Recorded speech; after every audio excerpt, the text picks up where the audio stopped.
Before we get going into the video, my name is Brando. For the new viewers, I'm the founder of Brandlux Media. We are an e-commerce growth agency. We've been able and so fortunate to work with 100 plus partners. And so the reason I started this channel is to document every framework that I know is proven to work and that actually work, so that you can get some value from it and, hopefully make your business a success. With no further ado, I hope you enjoy this video. How's it going? This is Brando from Brandlux Media, and in today's video, I'm going to bring you through the exact same sales process and infrastructure of how we brought one of our clients to scale all the way up to $42,791 in one single day, in just 24 hours. I'm going to bring you through the entire process in a nice, cool diagram that I just created for you. All right, with no further ado, let's get right into the video. Amazing. So as usual, let me just show you the proof. This is exactly, in just one day, as you can see, the 24th of November, the client made $42,791.87, which is actually 74% higher than the day before, the 23rd. And this was obviously in a scaling process. It was in Q4, but the brand had never had barely hit this number in a single month. Instead of a single day, they barely hit $50,000 per month. I believe it was like 5 months prior to this day, the 24th of November. Either way, we were able to really take advantage of the brand that this client had created over the last 1 to 2 years. And once again, like I always like to say, yes, sure, you can scale a brand to like $1 million or whatever with like one product, drop shipping and all that stuff. But at the end of the day, if we want to have consistent 40K days, 30, 40, 50K days, like if you want to take this seriously, you need to focus on creating a community, a brand, right? Because that is the actual value of a business, of a brand, right? So this is the proof. Let me just refresh, just so all of you guys are happy. There we go. Amazing. Yeah, so this is real. Now let's actually get into the exact same infrastructure. I created a super cool diagram, right, that brings you through the entire thought process, mindset, framework, sales process, upsells, downsells, what we did on the back end with email. And also I'm going to talk about an offer launch that we did specifically for days like Black Friday or like special sales that has been really working well, not only for this client, but also for all of our other clients that we've served over the last years. And we worked with over 60 e-commerce brands over the last years at this point. So we've seen a lot of do's and don'ts, right? So I'm going to bring you through this process in this diagram that I just created. So let's just start on the top and then go towards the bottom. Now, I always like to say, and this, for those of you who know my channel and have seen my videos, the most important thing that you have to do if you're starting out, if you're trying to understand where to go, is find a product market fit. Because if you don't find the product market fit, I know, bear with me, those of you who actually heard me say this before, because I say this quite a lot, but I say it a lot because it's quite important. If you don't find your product market fit, meaning if you don't find a product that is a fit within a market, right, to be specific and clear, then it's very hard to do anything related to marketing. You can be the best marketer, advertiser, TikTok, media buyer, email marketer in the world, but it's going to be very, very tough for you to break the ice and actually sell a product that people actually don't really want in the first place.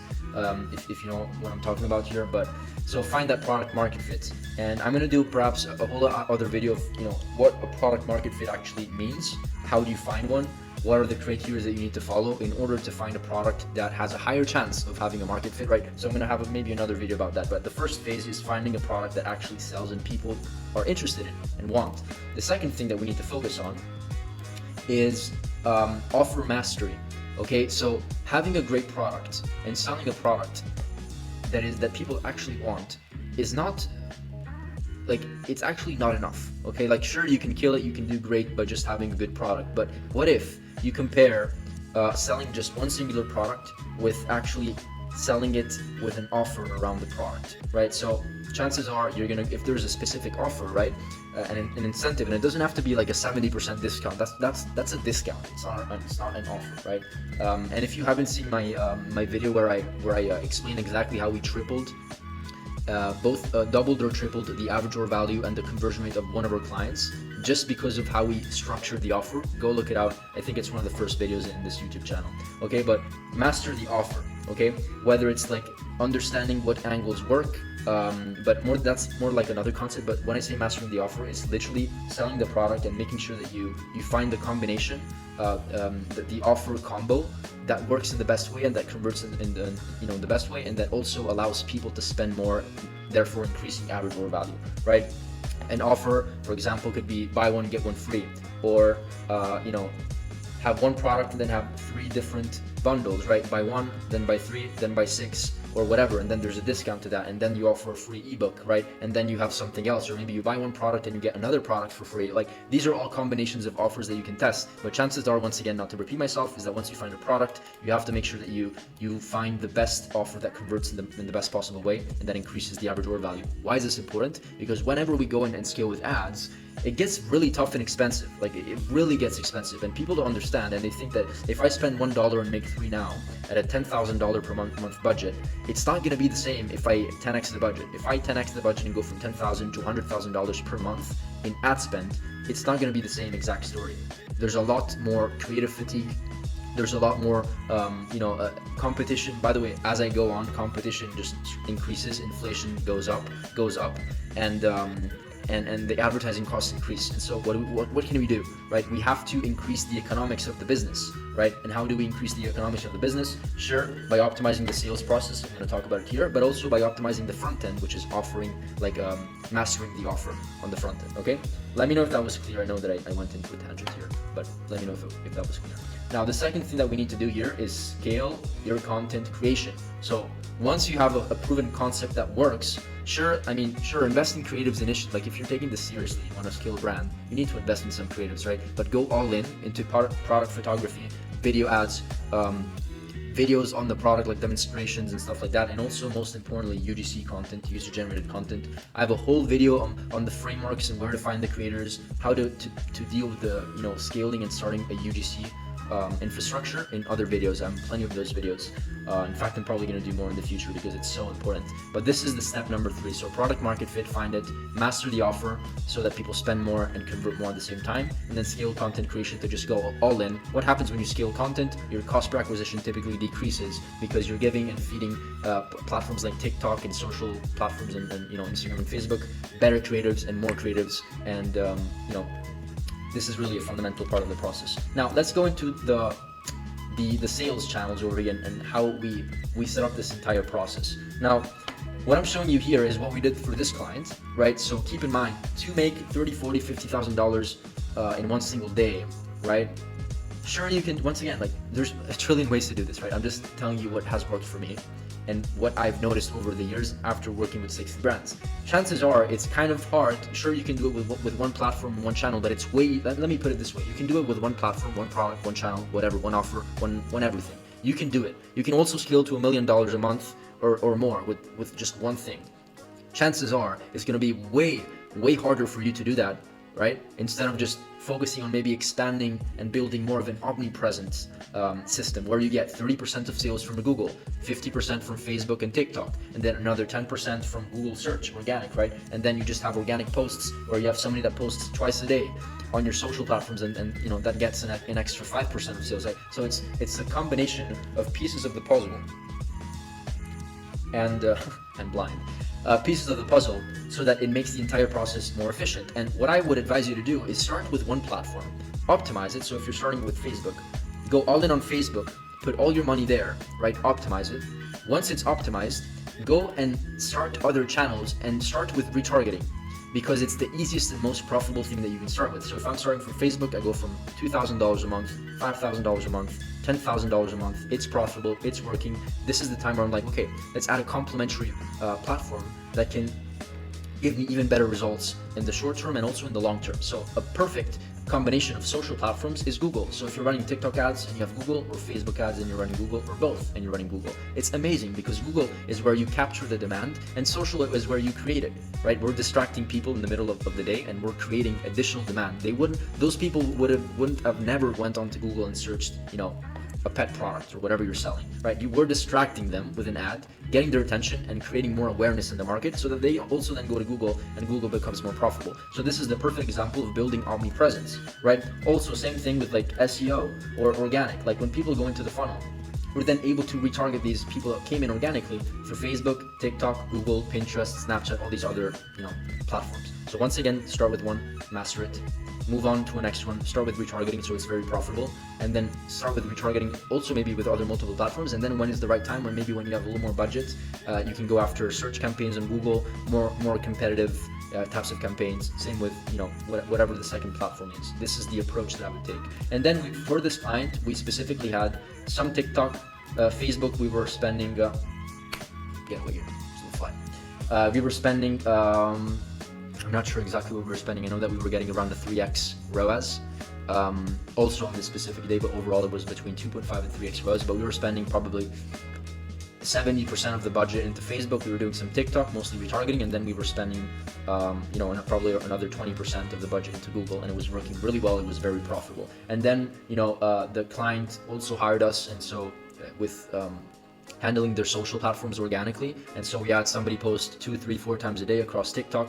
We didn't do Facebook, TikTok, Instagram, and YouTube Shorts, and it worked super well, and it created more awareness on the front end, and it was a super great kind of like front-end funnel, top of the funnel strategy to create more awareness. And then the client also have their own influencer marketing process where they have a platform, or they have like a network of people, and they gave essentially commission with these bigger, you know, kind of like big influencers, micro, not even really big, like 50,000 followers or 100,000 followers, things like this, and they would get commission, and we would create even more awareness from, you know, this type of marketing. Now let's get into the sales process. As you can see, all the arrows go into the website, which is where the sales process begins. Now it's really important, especially when you're doing when you are promoting like a special offer, like a Black Friday, or it's maybe a specific period. It's really important to have upsells, downsells, cross-sells, okay? And I'm gonna talk about this in just a second. I have it more towards the end of this sales process. But all people go into the website.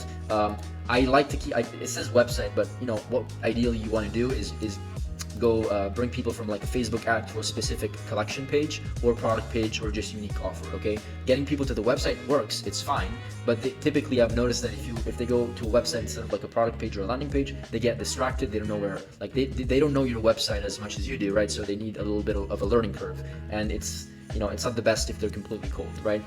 So they go to a landing page, a website, an offer page, or whatever you want to call it, and then they, you know, we want to collect emails. So from here, as you can notice, this arrow over here, we want to collect leads with a pop-up. And so what pop-up can you offer? Typically a 10% discount. You can do enter, give me your email and phone number, whatever, for a monthly giveaway. We give out 1 product a day, 3 products a month, and enter the giveaway. It's like a VIP giveaway, and every single day we announce a winner, right? And so you don't want to do this maybe with like your best winning product, but maybe with like a secondary complementary product, because if you offer a giveaway with your main product, people are going to enter the giveaway and probably not purchase because they're going to want to win the giveaway for free. So be careful with that approach. One other thing that you can do to get a lot of emails, and this is super important, especially as you start getting a lot of traffic, is offering like an ebook or a digital product for free. 7 best practices to XYZ. There's a billion gazillions ways of getting leads, and this is a good way to do it at high rates with an ebook, which is completely free, and you don't have to give 10% away, or you don't have to give away free product. Either way, these methods really work well. If you don't know what to do a 10% discount, or if you can, maybe a little more. I don't like to do too much, but 10% is good. So they enter over here, they enter a welcome flow, which is typically 3 to 4 emails, up to like 10 emails long. If you're selling like something like supplements or like something extremely competitive, these flows can also go up to like 60 or 100 until the end of the year, essentially. So a 1-year flow. And so it really depends, but typically we like to do between, you know, 4 or 5 up to 10 different flows, and these are like they have a, you know, there's like 2 days to 5 days between email 1 and 2, 2 and 3, 3 and 4, and sometimes even up to 7 days or more, especially towards the end of the flows. And we want to bring these people back into the website, right, which is very self-explanatory.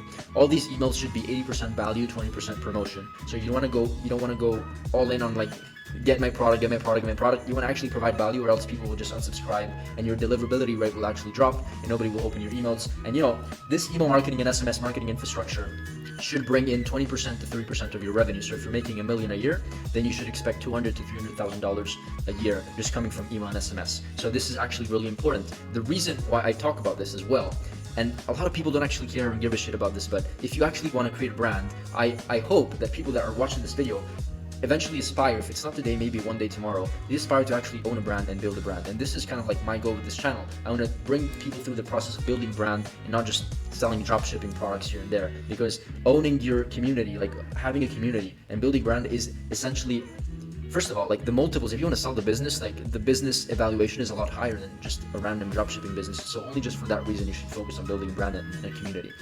So that was a tangent. The reason why I'm talking about this boring email marketing topic, I know it's not very popular to talk about it, but it's because it complements the ads by 20 to 30%. So if we spend one and make, if we spend one and make one back on ads, just for the sake of the simplicity of the example, and we add email marketing to it, we're going to spend one and make just 1.2 or 1.3 just by adding email marketing to the equation, right? So this is really important. Moving on into the funnel, they add to cart, right?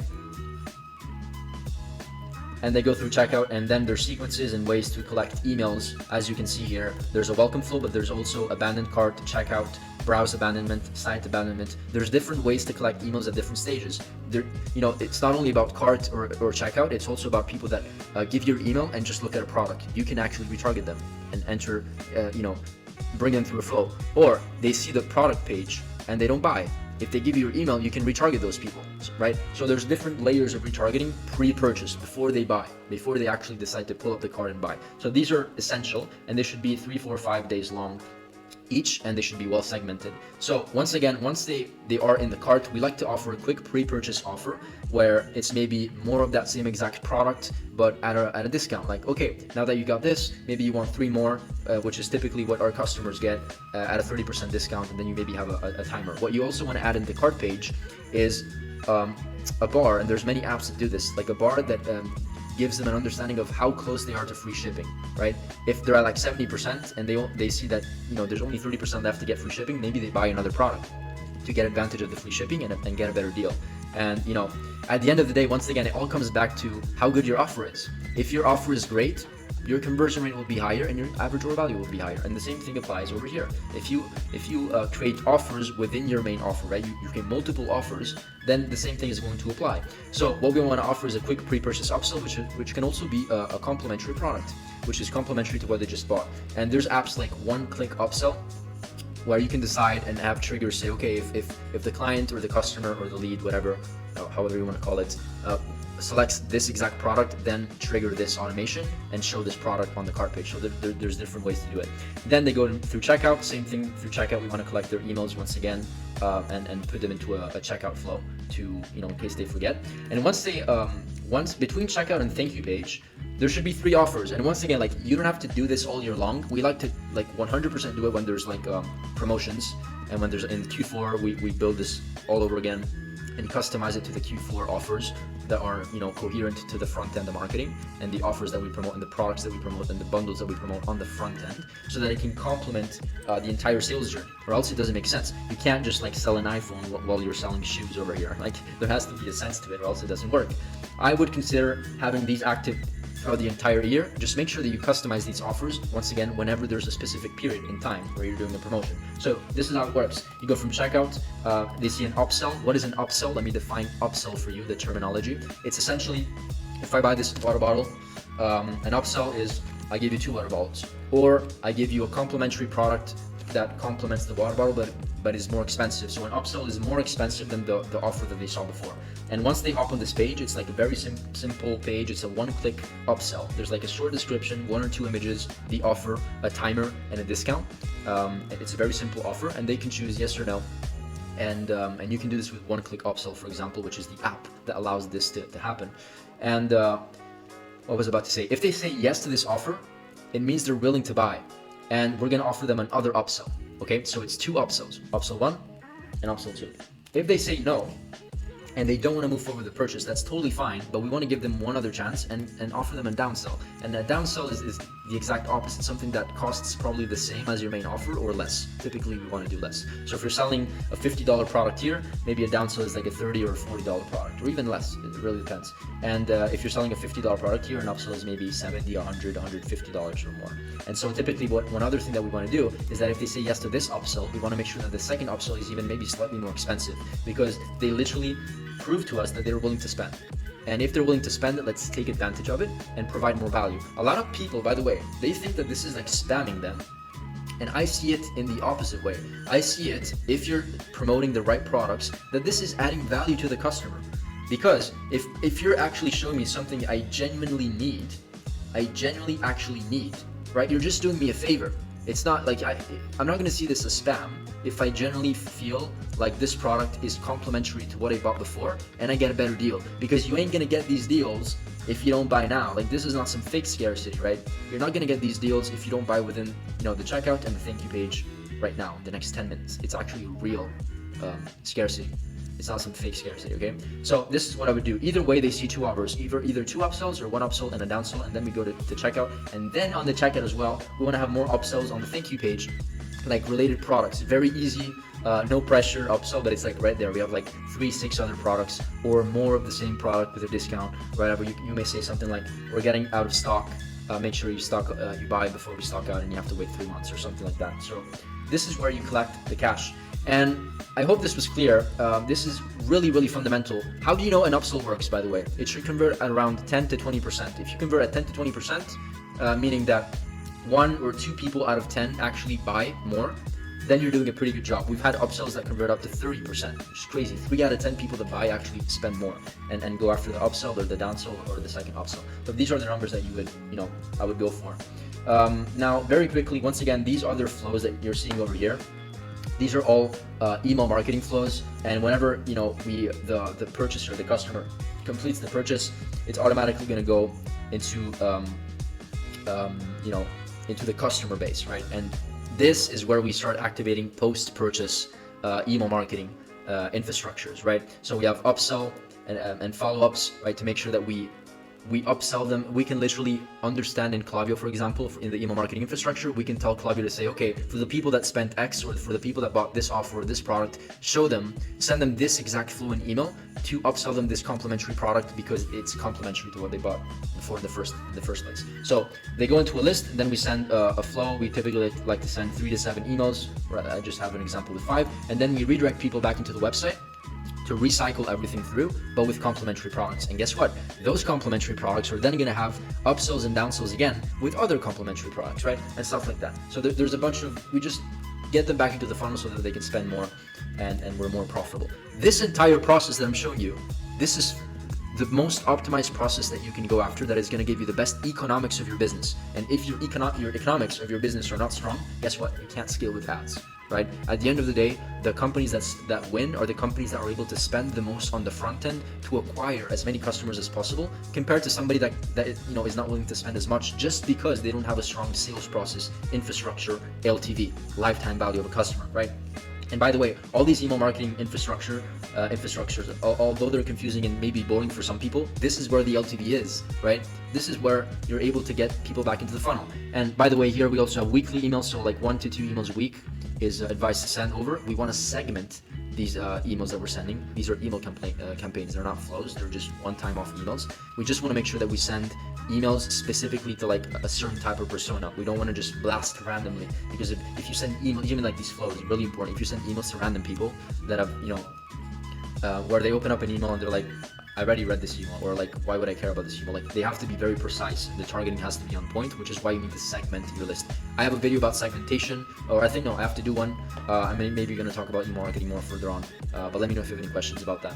Now, and customer reviews, we want to make sure that eventually they go into a flow where we're going to ask for a customer review. So this is typically called a customer thank you flow, where they get into the customer thank you flow, and then eventually, more along the line, after they maybe like 2 or 3, 4 weeks after, we ask for a review, and we also incentivize them to join an affiliate program where they can promote the same product, assuming they like it, right? So word of mouth, all that stuff. So this is kind of like how it's structured over here. I know that this was kind of like a long topic, but it's really, really important, guys. It's really, really important, and it's exactly the reason why my client was able to spend, this amount on ads, and why it works so well. Okay, so let's get back here. I have one more thing, and it's really, really short. One of the strategies that we used to actually really scale aggressively, right, especially whenever we're launching an offer, is a lead magnet offer, still with email marketing involved. But let me just get into it over here. It's very simple. So we have a Facebook ad, organic Facebook, like anywhere we can do, and we can promote this. It's fine. It doesn't matter. Facebook ads is just honestly the best for now. We collect leads for a VAP offer. So we have an opt-in page that has one title, one information, like very small paragraph about what it is they're getting into, what is the value of, why they should give you an email, what is the offer, what they're getting into, is it a giveaway, is it a discount, is it something, it's an offer. and that's very simple. And then once they submit, we always just redirect them on a collection page, because maybe they're interested in buying something else. Typically these ads are not very profitable at all. Although we've had some break even, you should be like losing money on this campaign, because you're going to make so much money after when you collect the leads. Either way, long story short, they get into a VIP leads offer, and then you can do a very simple thing here. You can insert them into a VIP offer flow, which is, it can be 5 emails, 10 emails, 14 emails, depending on how early you want to start. Typically, you want to start 2 months prior. You have 30 days to collect the leads, and you spend a bunch, and then you have the next 30 days to actually start promoting the leads and all that stuff. And these 10 emails should be 10, could be also 20. Maybe you want to spread one email and send one email today, and then have another one like 5 days later or 7 days later. So you want to spread these within the time period of 60 days approximately, give or take. And then once the launch happens, they go into the VIP offer landing page, which is just specifically for them. There has to be a timer, there has to be a lot of scarcity, urgency, and all that stuff. Then what we do is that once the day is over, once the offer is over, we have like a reactivation, not a reactivation campaign, but a last chance flow, we call it. And it's for people that didn't take action on time, and we create a flow telling them that, we will keep the promotion up for another 24 hours or 48 hours, whatever the case may be, only to give them another chance. And this is typically 3 to 5 emails long, and it works super well. Now, what is the goal of this VIP offer flow, just to get back at it, is to create hype, excitement, urgency, scarcity. Make sure that you show the perceived value of the offering. So when the day of the offer actually comes, the majority of the people are going to click through your email and buy. Okay, this is one of the most powerful things. A lot of people don't do this because they're scared of just like losing money up front, which I understand. But if you're collecting good leads and you're getting good leads into the funnel, these people you can retarget eventually. So I can guarantee you that even if you don't make money from this offer, a VIP offer, which you should if you do it in the right way, and it should be very profitable, you're gonna make money from these people eventually, probably, because they're in your sales process. But this was very, very profitable for us, that's essentially it. Let me know if you have any questions. I know that I talked a lot. It was a very long video, but let me know if you have any questions about the infrastructure, the sales process, maybe also the front end line over here about finding product market fit, offer mastery, scaling your content. I talked about a lot of things. So I apologize if it was a lot, but just let me know in the comments. I'm always here to answer your questions. And if you haven't joined my Discord, it's only $50 a month. You get access to my time, to my team's time. I'm also launching a free course, and I give you all the resources that we use for our agency clients that we used over the last 6 to 7 years, which is kind of nuts, right? So it's $50 a month, and you can join in the link below if you're interested. Either way, it doesn't really matter as long as you get value from these videos and you can actually start implementing these strategies for your business right now. With no further ado, I hope you enjoyed this video, and see you in the next one. Bye. On a side note, before I end it off here, if you actually own an e-commerce business and you want your business and your brand to be audited, we can just hop on a call, hop on a free strategy session with myself or one of my team members, and we can pretty much have a conversation about your roadmap towards next year and how perhaps you can reach your goals. The conversation is very laid back. It's honestly just to understand if there's an opportunity for us to do even business together one day. Okay, with no further ado, thank you once again, and who knows, maybe see you in the next masterclass.